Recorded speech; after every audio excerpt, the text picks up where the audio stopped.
palabra. Seguimos en Marcos. Retomamos Marcos y hoy vamos a estar en un pasaje interesantísimo. Un pasaje que estoy seguro que es muy conocido por todos ustedes, por la gran mayoría. Un pasaje muy interesante, un pasaje no místico, sino que tiene su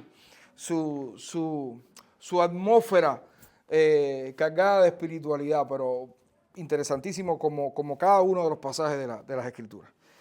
Saben, nosotros vivimos en un mundo sumamente ajetreado, un mundo loco, un mundo que va demasiado rápido.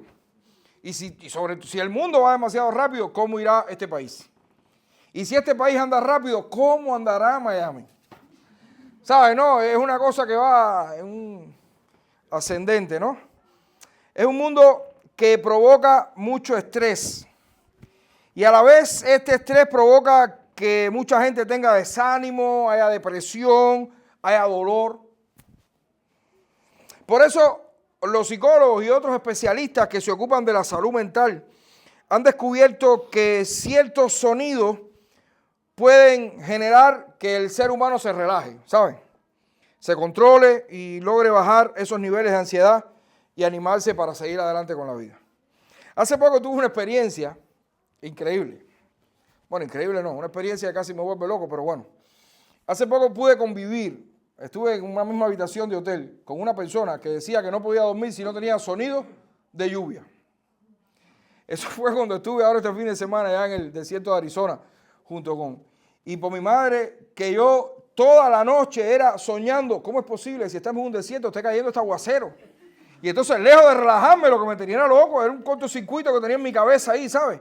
Yo decía, ¿pero cómo es posible? Y yo me despertaba por la noche y yo decía, mira el balcón a ver, porque los charcos de agua deben ser increíbles y todo seco. Y el último día fue que me di cuenta que es que ese hombre ponía el ruidito ese del agua. Yo decía, caballero, me levanté por la mañana, yo sabía, yo estaba loco, yo me estaba por ver loco con aquello. Marcos nos va a estar enseñando hoy que el mejor y único sonido que podemos escuchar para continuar en este mundo lleno de sufrimiento es la voz de nuestro glorioso Señor Jesucristo. El mejor sonido que podemos escuchar es la voz de nuestro Señor Jesucristo. Por eso entiendo que este pasaje, y estaremos en Marcos 9 del 2 al 13, Marcos 9 del 2 al 13, Marcos nos quiere enseñar lo siguiente. Escuchemos al que es la verdadera y total manifestación de la gloria de Dios. Escuchemos al que es la verdadera y total manifestación de la gloria de Dios. Por supuesto, ¿quién es? Nuestro Señor Jesucristo. Vamos a leer Marcos 9 del 2 al 13. Ustedes seguirán con la vista y yo estaré leyendo Marcos 9 del 2 al 13. Dice así la palabra de nuestro Señor. 6 días después, Jesús tomó a Pedro, a Jacobo y a Juan y los llevó aparte solos a un monte alto y se transfiguró delante de ellos. Sus vestidos se volvieron resplandecientes, muy blancos como la nieve, tanto que ningún lavador en la tierra los puede hacer tan blancos. Y les apareció Elías con Moisés, que hablaban con Jesús. Entonces Pedro dijo a Jesús: Maestro, bueno es para nosotros que estamos aquí, que hagamos 3 enramadas, una para ti, otra para Moisés y otra para Elías. Porque no sabía lo que hablaba, pues estaban espantados. Entonces vino una nube que les hizo sombra, y desde la nube una voz que decía: Este es mi Hijo amado, a él oíd. Y luego cuando miraron, no vieron más a nadie consigo, sino solo a Jesús. Y descendiendo ellos del monte, les mandó que a nadie dijesen lo que habían visto, sino cuando el Hijo del Hombre hubiese resucitado de los muertos. Y guardaron la palabra entre sí, discutiendo qué sería aquello de resucitar de los muertos. Y le preguntaron diciendo: ¿por qué dicen los escribas que es necesario que Elías venga primero? Respondiendo él les dijo: Elías a la verdad vendrá primero y restaurará todas las cosas. Y cómo está escrito del Hijo del Hombre, que padezca mucho y sea tenido en nada. Pero os digo que Elías ya vino y le hicieron todo lo que quisieron, como está escrito de él. Vamos a orar. Padre, gracias. Gracias por tu palabra, Señor. Señor, que ahora sea tu palabra la que sea expuesta y no la nuestra. Ayúdanos, Señor. Ayúdanos para poder entender las grandes verdades que tú nos tienes en ella. Y que nosotros no solamente seamos oidores, sino también hacedores de tu palabra, Señor. En el nombre de Jesucristo. Amén. Escuchemos al que es la verdadera y total manifestación de la gloria de Dios. ¿Por qué? ¿Por qué tenemos que escuchar al Señor? Porque en Él tenemos el mayor aliento, ánimo para entender el sufrimiento por el Evangelio.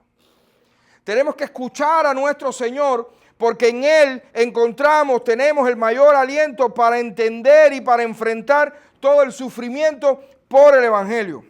Saben, esta es la segunda vez que Marcos nos muestra a Jesús llamando solamente dentro de sus discípulos. Jesús solamente la segunda vez que llama a Pedro, a Jacobo y a Juan. La primera vez, recuerdan, fue cuando entraron en el cuarto de la hija de Jairo, aquella niña que Jesús que Jesús después de esto resucitó de entre los muertos.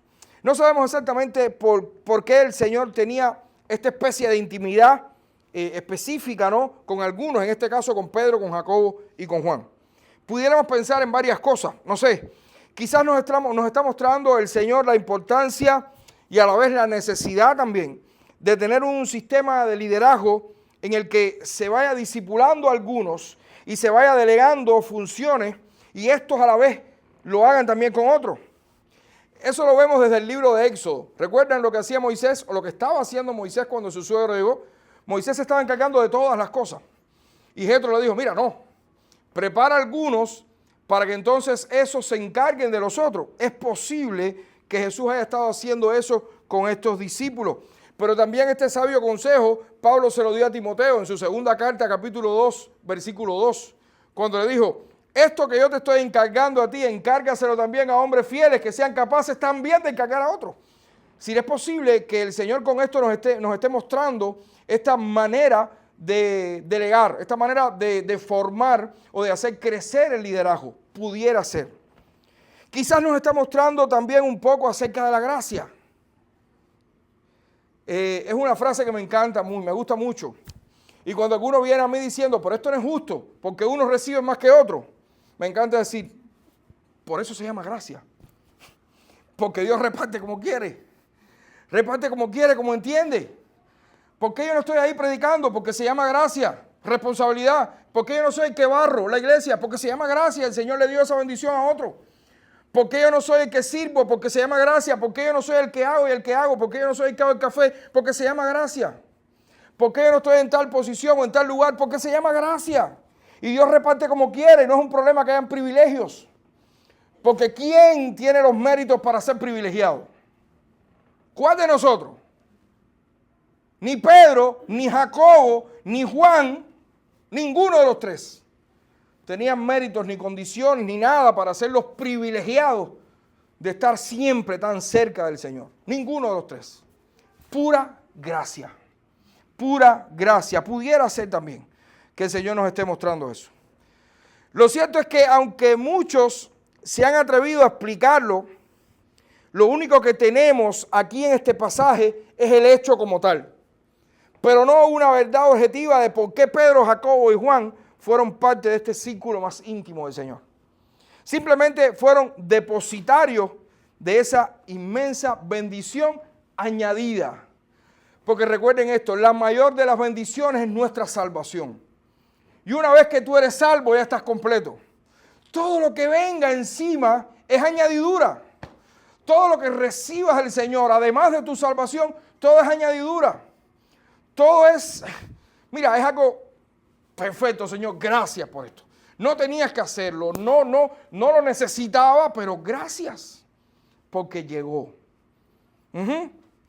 Pues sí, les decía, Marcos nos cuenta que el Señor tomó a Pedro, a Jacobo y a Juan y los llevó aparte a un monte alto, dice la Biblia. La mayoría de los estudiosos coincide que este fue el monte Hermón. Esta es la montaña más alta que hay en toda la tierra de Israel, en toda aquella región. Era la tierra más alta. Los cubanos saben cuál es el pico más alto de Cuba. Pico Turquino. ¿Cuánto mide? Por ahí, ¿eh? Nilson, ¿tú te acuerdas cuál es el pico más alto de Venezuela? Pico Bolívar. Pico Bolívar. Oye, verdad que están escapados. Por allá hay otra nacionalidad que conozca cuál es el pico más alto de su país. Bien, no pasa nada. ¿Eh? ¿Cómo? ¿Cuál es el de aquí? El pico Okeechobee. No tengo ni la más remota idea. Oye, mira que revisé el de Venezuela y eso y no me acordé de revisar el de aquí. El pico de Hialeah, ¿eh? Las lomas de basura de ¿cómo se llama esto? De Doral. Bien, entonces, era la montaña más alta, o es, de hecho aún, la montaña más alta de toda la tierra de Israel. Se eleva a una altura de 9,000 pies sobre el nivel del mar, lo que es lo mismo que 2,700 metros sobre el nivel del mar. Bastante alta, una montaña bastante alta. Ellos se encontraban en Cesarea de Filipo, recuerden.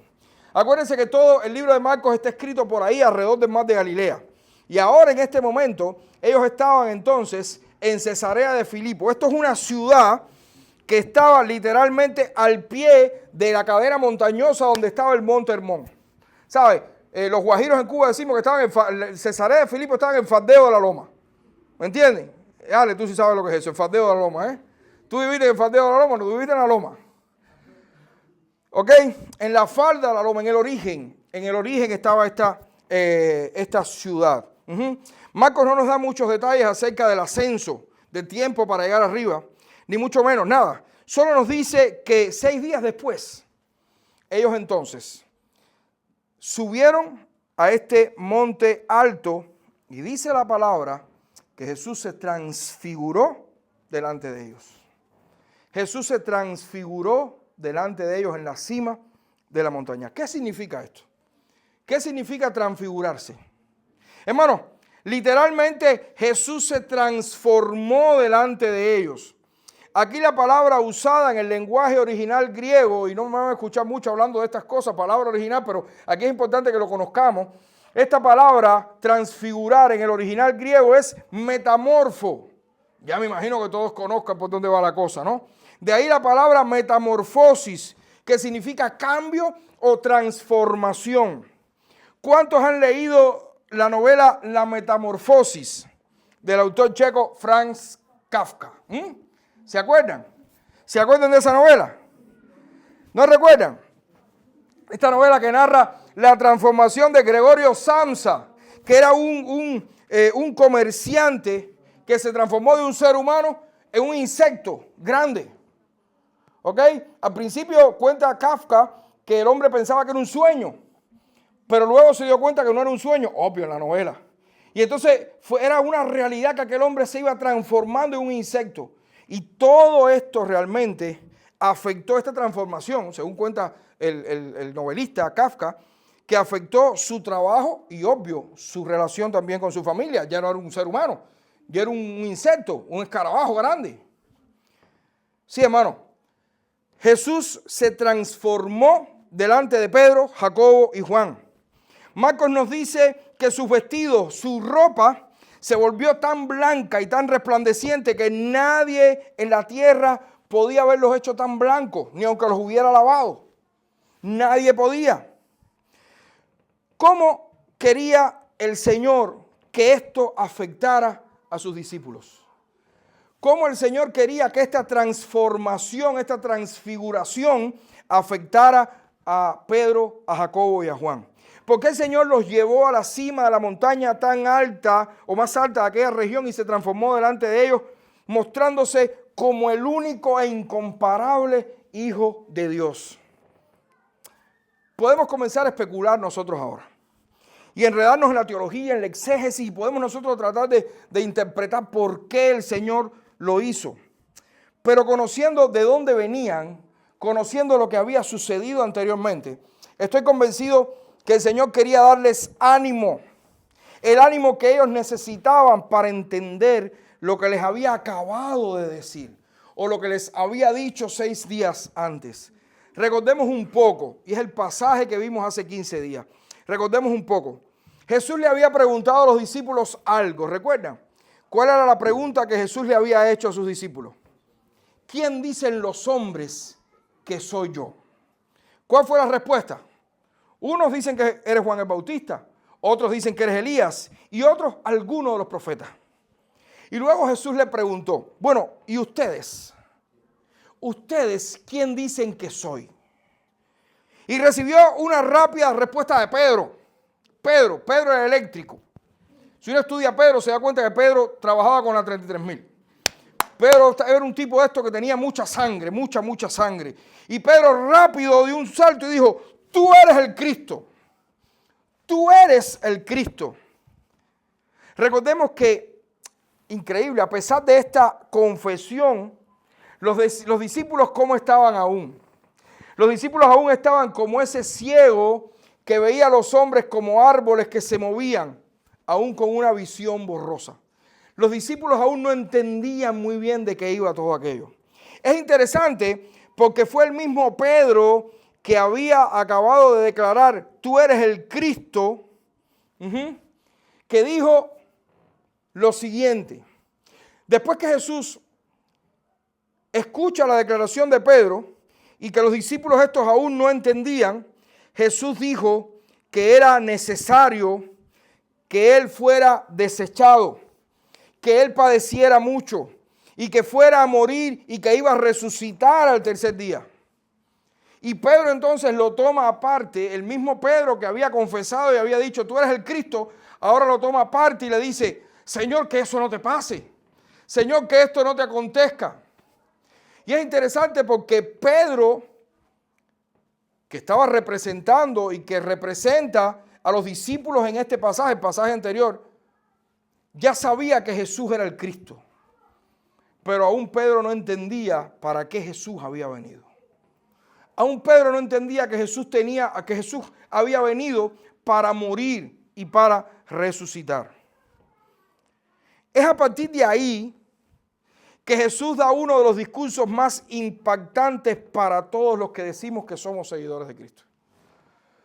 Yo estoy completamente convencido que este es uno de los discursos más impactantes para nosotros, para todos nosotros los que decimos que somos creyentes y seguidores de Cristo. Luego de apartar a Pedro, llamándole Satanás, porque le dijo a Pedro, apártate de mí, Satanás, por estar mirando las cosas de los hombres y no las cosas de Dios. Jesús dijo, y leo textualmente, si alguno quiere venir en pos de mí, niéguese a sí mismo, tome su cruz y sígame, porque todo el que quiera salvar su vida, la perderá. Y todo el que pierda su vida por causa de mí y del evangelio, la salvará. Porque ¿qué aprovechará al hombre si ganare todo el mundo y perdiere su alma? ¿O qué recompensa dará el hombre por su alma? Porque el que se avergonzare de mí y de mis palabras en esta generación adúltera y pecadora, el Hijo del Hombre se avergonzará también de él cuando venga en la gloria de su Padre con los santos ángeles. Un discurso tremendo, increíble para todos nosotros. No vamos a profundizar en esto porque ya esto lo cubrimos hace 2 semanas, pero fueron fuertes palabras. Sobre todo porque aquella gente, ¿qué es lo que esperaba? Aquella gente esperaba que el Mesías viniera a liberarlos con gran poder y gloria, aplastando a sus enemigos, triunfando sobre ellos y exponiendo sus cabezas en la plaza mayor. Eso es lo que todos estaban esperando. Nadie estaba esperando un Mesías que dijera, ¿me quieres seguir? Toma tu cruz. Es decir, cúbrete del sufrimiento y sígueme. Sin embargo, ahora están frente a un siervo sufriente que los estaba invitando también a sufrir por su causa. Si me quieres seguir, niégate. Ali me dice mucho, perdón porque te voy a echar para adelante. Ali me dice mucho, Uno de los mayores problemas que tiene la gente hoy en día es que no le gusta negarse. Y es una realidad, para todo. Creyentes y no creyentes, más en los no creyentes, pero a veces nosotros también. Y eso es bueno que pensemos en esto. Nosotros que ya somos creyentes en Cristo, nos cuesta mucho trabajo negarnos, en todo sentido. Porque negarse significa en muchas ocasiones no siempre hacer tu voluntad. Por eso nos cuesta mucho trabajo negarnos. Jesús dijo, si alguno quiere venir en pos de mí, niégate, toma tu cruz y ven y sufre por mi causa. Si me quieres seguir, toma tu cruz y camina conmigo. Una carga teológica que les puso el Señor aquí a los discípulos demasiado grande. Ellos ahora la tenían encima, pero que los acompañaría por el resto de sus vidas. Porque esta enseñanza, hermano, esta enseñanza de negarse, de tomar la cruz de Cristo y seguirlo, es una enseñanza que nosotros los creyentes tendremos para toda nuestra vida aquí. Por eso creo que era momento, después de estas palabras, fuertes palabras, era momento entonces de animarlo, mostrándose Jesús ahora no solo como el que sufriría y moriría, sino también como aquel que vendría en la gloria de su Padre. Por un breve momento y por una única vez, porque esto fue único, este pasaje que acabamos de leer, esta historia es única en todo el Nuevo Testamento. Jesús levantó el velo de su humanidad y su esencia como Dios brilló. Por una única vez, Jesús levantó el velo de su humanidad y su esencia como Dios pudo brillar. La gloria que siempre estuvo en su ser salió a flote a la superficie. Sin palabras, porque Jesús no emitió palabra, le dijo a sus discípulos, yo soy este también que ahora ustedes ven. Hasta ahora ustedes me habían visto como un hombre que hacía muchas maravillas, muchos milagros, que tenía toda la autoridad, pero como un hombre. Ahora me están viendo en la más pura esencia divina, lleno de la gloria de mi Padre. Marcos no nos da muchísimos detalles que sí cuentan Mateo y Lucas. Mateo y Lucas cuentan muchos detalles. ¿Para qué fueron, lo que hicieron, que si se quedaron dormidos? Marcos no. Porque en esencia Marcos quiere que solo veamos los hechos concretos de Jesús mostrándose en toda su gloria y demostrando además que Él era en efecto el cumplimiento de la ley y los profetas. Porque eso sí Marcos lo muestra. Por eso Marcos nos narra inmediatamente que se le aparecieron ¿quién? Elías y Moisés. Y hablaban con Jesús. ¿Por qué Elías y Moisés? Aquí sí, la gran mayoría de los estudiosos están de acuerdo en que Elías y Moisés representaban la ley y los profetas. La ley y los profetas.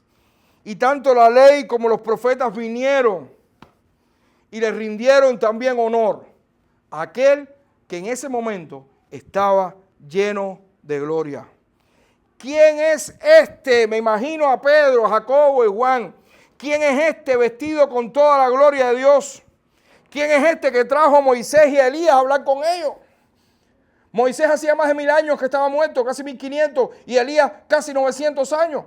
¿Quién es este con el que nosotros hemos caminado tanto tiempo y ahora lo vemos lleno de la gloria de Dios? Y encima trae a Moisés y trae a Elías y ya está hablando con ellos. ¿Quién es este? Imagino a los 3 discípulos en un éxtasis total al ver aquella escena que solo merecía el más grande de los silencios, porque aquella escena solo merecía silencio. Pero de nuevo Pedro, aquella sangre de Pedro. ¿Qué hace Pedro? Pedro rompió aquella magia entre comillas, por supuesto, y le dijo, Señor, ¿quieres que hagamos 3 carpas? Una para ti, una para Moisés y una para Elías. ¿Sabes? Ellos querían hacer unas casitas de campaña ahí a ellos, para que no les diera el sol, no sé para qué, frío, no sé. Mira, y es interesante, ¿por qué Marcos nos dice esto? Porque es que Pedro y los 3 estaban muertos de miedo, estaban extasiados. Y dice que Pedro dijo eso porque no sabía qué decir.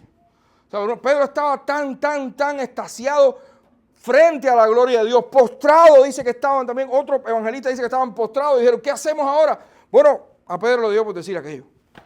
Algo sin sentido, pero Pedro lo dijo. Pedro no tenía ni idea de lo que iba a decir, ni idea. Dice que de pronto, en medio de todo aquello, una nube los cubrió y ocurrió también lo más impresionante. Dice que una voz de la nube dijo, por supuesto la voz del Padre, dijo, este es mi Hijo amado, escúchenlo. Este es mi Hijo amado. En medio de todo aquello que ya estaba, era algo increíble, una atmósfera increíble. Jesús mostrando su gloria, Elías y Moisés hablando con él, representando que Jesús era superior a la ley y a los profetas. En medio de todo aquello que tú dices, ya no puede pasar más nada. Una nube y la voz de Dios que dice, este es mi Hijo amado, escúchenlo. ¿Recuerdan estas palabras? ¿Recuerdan estas palabras? ¿Recuerdan qué fue lo que pasó cuando Jesús se bautizó? Cómo de nuevo el Padre, o también el Padre, había dicho, este es mi Hijo amado, en quien yo me complazco, dice Marcos. Y ahora Marcos está diciendo, mi Hijo amado, en quien yo me complazco, ahora ustedes tienen que escuchar. Escuchen a mi Hijo amado. Era la voz del Padre. Y no fue, hermano, no fue producto de la imaginación de los discípulos. No. Ellos no se estaban imaginando nada. Pedro escribió en su segunda carta muchos años después, porque no seguimos fábulas ingeniosamente inventadas cuando les dimos a conocer el poder y la venida de nuestro Señor Jesucristo, sino que fuimos testigos oculares de su majestad, porque cuando recibió honor y gloria de parte de Dios el Padre y la voz le fue enviada por la majestuosa gloria, este es mi Hijo amado, en quien tengo complacencia. Nosotros mismos oímos esa voz enviada desde el cielo, porque estábamos con Él en el monte santo. El mandato fue que escucháramos a Jesús. La ley y los profetas eran solo expresiones parciales, pero aquí está la declaración final. Escúchenlo. Por eso nosotros decimos y enseñamos que toda la ley, todos los profetas, todo el Antiguo Testamento, todo aquello era sombra de lo que había de venir. Porque la realidad misma de las cosas, la realidad misma de la gloria de Dios es precisamente Jesucristo, de quien se habla de punta a cabo en todo el Antiguo Testamento. Y este pasaje lo demuestra con creces. Toda la ley y todos los profetas estaban postrados también delante de la majestad y la gloria de Jesús. El autor de los Hebreos comienza diciendo, Dios, habiendo hablado muchas veces y de muchas maneras en otro tiempo a los padres por los profetas, en estos últimos días nos ha hablado por el Hijo. Escúchenlo. Jesús es la máxima expresión de la verdad. Pedro, Santiago y Juan debían escuchar lo que Jesús dijo sobre la necesidad de la muerte y de aceptar la paradoja de la cruz. ¿Saben cuál es la paradoja de la cruz? Porque el que quiera salvar su vida, la perderá. Pero el que quiera perder su vida por causa de mí, del Evangelio, la salvará. Y esta es la paradoja de la cruz. Por eso, cuando usted a un no creyente le dice que la muerte de Cristo es lo que realmente da vida, la gente se queda así, mira, bueno, si tú lo dices, yo te creo. Pero es imposible para una mente que no conoce al Señor, una mente que no ha sido iluminada por el Señor, es imposible que entienda que la muerte de vida. Porque la muerte aquí, ¿qué cosa es lo único que produce? Más muerte. Y esa es la paradoja de la cruz. Y aquí Marcos nos lo cuenta de una manera increíble. El que quiera salvar su vida, la perderá. Y el que pierda su vida por causa mía, entonces la ganará. Necesitamos escuchar la palabra de Jesús y decir como Juan, Señor, ¿a dónde iremos? Solamente tú tienes palabras de vida eterna. Escuchemos también a Jesús cuando dice, si alguno tiene sed, venga a mí y beba. El que cree en mí, como dice la Escritura, de su interior correrán ríos de agua viva. Escuchemos a Jesús cuando dice, vengan a mí todos los que están cansados y agobiados, y yo los haré descansar. Lleven mi yugo sobre ustedes y aprendan de mí, que soy manso y humilde de corazón, y hallarán descanso para vuestras almas, porque mi yugo es suave y mi carga es ligera. Escuchemos a Jesús cuando dice, si alguno quiere venir en pos de mí de nuevo, niéguese a sí mismo, tome su cruz y sígame. Todo parece indicar que los 3 discípulos estaban postrados, como les decía, en aquella escena única e irrepetible. Cuando miraron, no vieron a nadie más, sino solo a Jesús. Cuando los discípulos, después que pasó todo aquello, la voz y todo esto, que dice que se levantaron y miraron, solo estaba Jesús. Ya toda aquella gloria, aquella gloriosa escena, había concluido y solo quedaba ¿quién? Jesús. ¿Saben qué? La vida no volvió a ser igual para aquellos discípulos. Porque la vida jamás vuelve a ser la misma cuando la gloria de Dios, manifestada por Cristo, se nos muestra. La vida no vuelve a ser igual, más nunca. Y no, nosotros no vimos a Moisés. Yo no sé si tú viste a Moisés y a Elías, yo no. Y estoy casi convencido que ustedes tampoco. Ninguno de nosotros vio a Moisés, ninguno de nosotros vio a Elías. No vimos los vestidos blancos resplandecientes del Señor tampoco. Pero nosotros escuchamos su voz a través de alguien. ¿Recuerdas quién te predicó el Evangelio? ¿Recuerdas quién te habló de Jesús la primera vez? ¿Recuerdas cuando escuchaste por primera vez el mensaje de Jesús? Pues escuchando el mensaje de Jesús, estabas escuchando la voz precisamente gloriosa de Jesús, que te decía, si estás cansado, ven que yo te haré descansar. Si tienes sed, ven que yo te daré de beber el agua viva. Si estás agobiado en esta vida, ven a mí, arrepiéntete de tus pecados y cree que yo fui a la cruz a morir para darte vida y entonces tendrás descanso y vida eterna. La mayor y más gloriosa, la mayor gloria que se puede ver en este mundo mientras estemos acá es precisamente la que emana de la predicación del Evangelio. Cuando te predicaron el Evangelio por primera vez, ese fue el momento en el que tú entendiste y abriste tu corazón. Ese fue el momento en el que tú viste los vestidos resplandecientes de la gloria de Jesús, producto de la gloria de Dios. Porque quien obedece a Dios y decide escuchar el mensaje de su Hijo, jamás vuelve a ser la misma persona.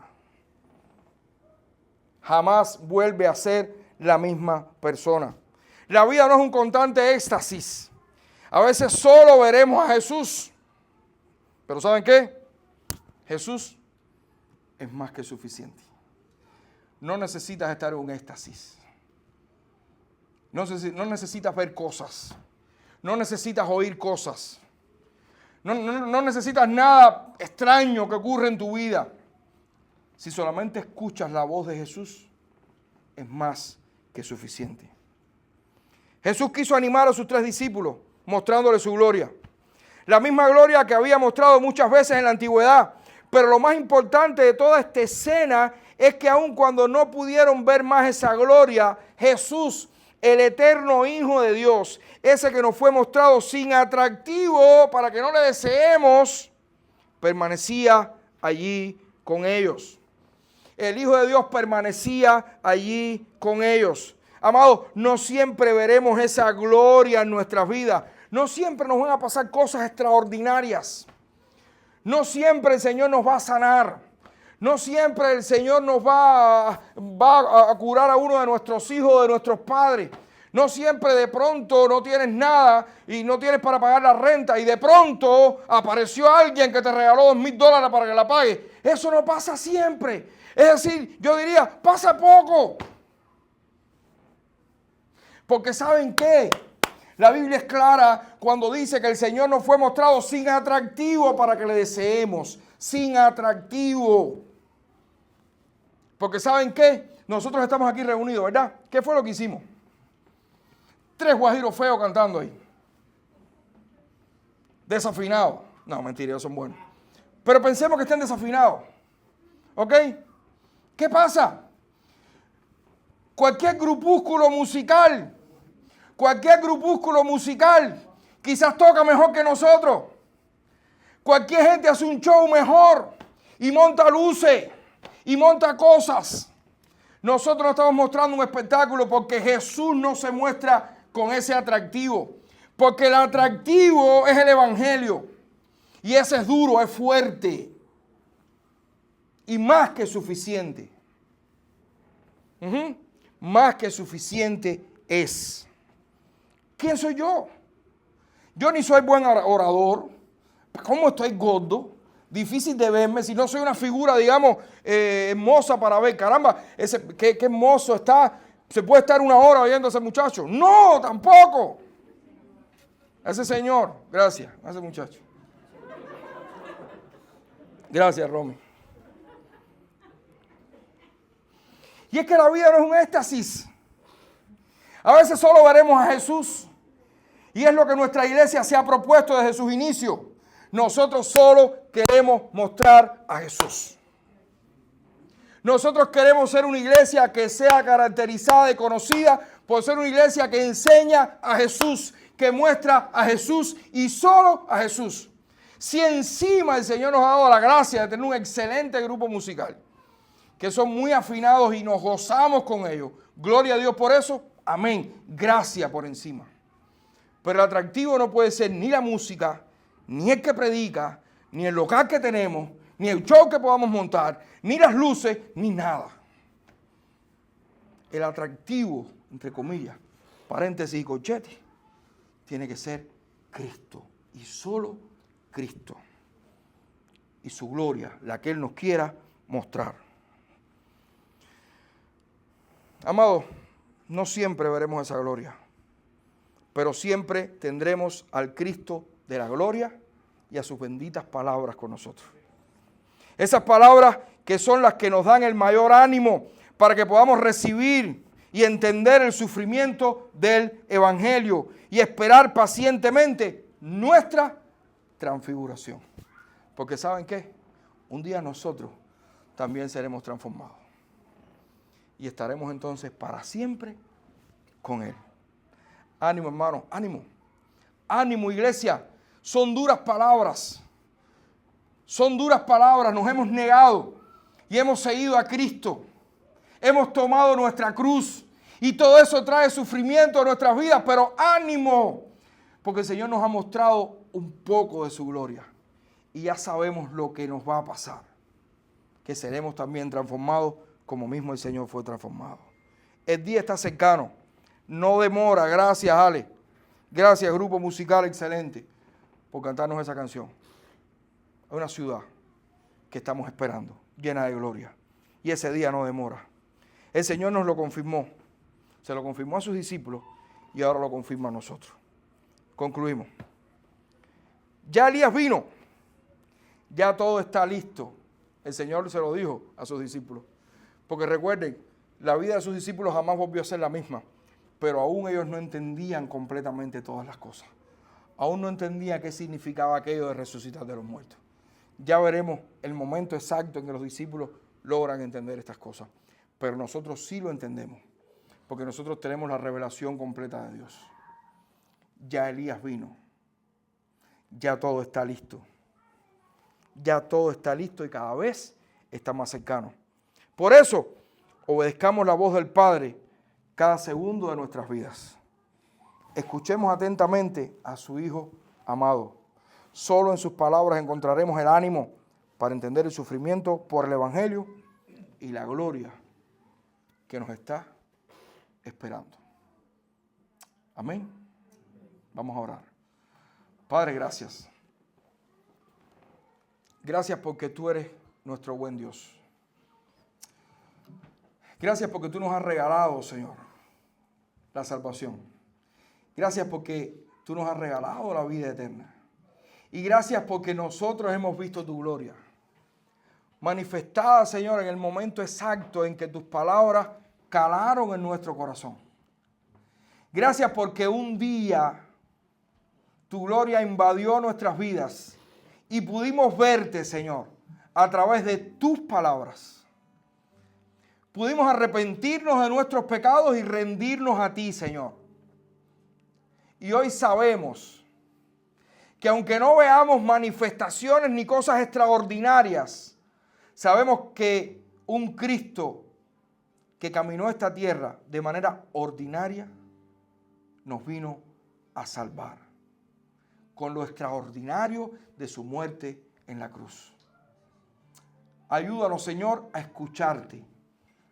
Ayúdanos a prestar nuestros oídos a eso, a escucharte a ti y solamente a ti, Señor.